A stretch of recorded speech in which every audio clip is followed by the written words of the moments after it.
Paris Olympic के बीते हुए ज्यादा वक्त नहीं हुआ है। 128 साल के खेलों के इतिहास में मनु भाकर ने वहां डबल मेडल पे निशाना लगाया। दो दो मेडल उन्होंने जीता। भारतीय खेलों के इतिहास में ये सब पहली बार हुआ और सभी भारतीय खेल प्रेमियों ने इस पे गर्व महसूस किया। प्रधानमंत्री तक ने उनसे बातचीत की।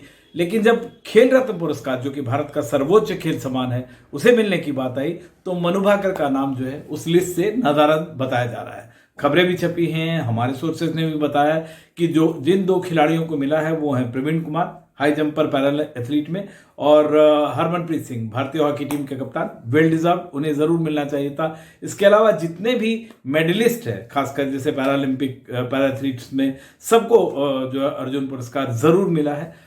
लेकिन मनु भाकर जो है, जिन्हें पहले मिल चुका है अर्जुन पुरस्कार, वो खेल रत्न पुरस्कार के लिए उन्होंने अप्लाई किया था। पहले भी वो करती रही हैं। उनके पिताजी से भी मेरी बातचीत हुई। वो भारत में नहीं है, मर्चेंट नेवी में काम करते हैं, शिप पे हैं अभी और भारत से बाहर है। जाहिर तौर पे बेहद दुखी थे और थोड़ा गुस्से में भी नजर आए। उनसे हमने जब बातचीत की मनु के रिएक्शन को लेके, उन्होंने बताया कि मनु पीवी सिंधु के शादी, जो डबल ओलंपिक मेडलिस्ट है पीवी सिंधु, भारतीय बैडमिंटन की स्टार, उनकी शादी के फंक्शन में गई हुई हैं और वहां से लौटेंगे। लेकिन उन्होंने ये कहा, जब उनकी मनु भाकर की प्रतिक्रिया हमने जाननी चाहिए, तो उन्होंने कहा कि अपने पिताजी को उन्होंने कहा कि पापा मैं डिजर्व करती हूँ और अब ये फैसला देशवासियों पे है, भारत सरकार पे है और खेल मंत्रालय पे है कि वो क्या फैसला लेते हैं।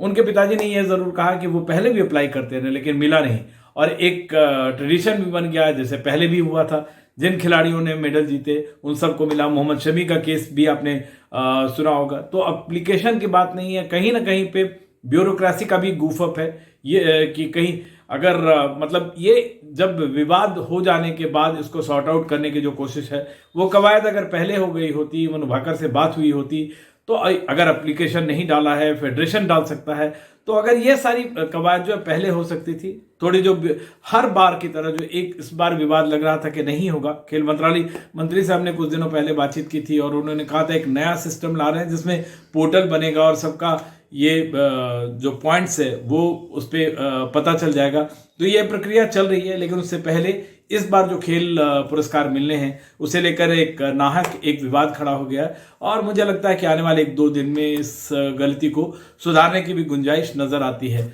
फिलहाल मनु भाकर दुखी हैं, उनके पिता दुखी हैं और कई सारे शूटिंग के फैंस जो जिन्होंने जश्न मनाया होगा मनु भाकर की कामयाबी का और भारत की कामयाबी का, उन सबको कहीं ना कहीं एक कसक जरूर है, एक टीज जरूर है, एक मलाल है और शायद इन सबको जल्दी ही दूर किया जा सकेगा।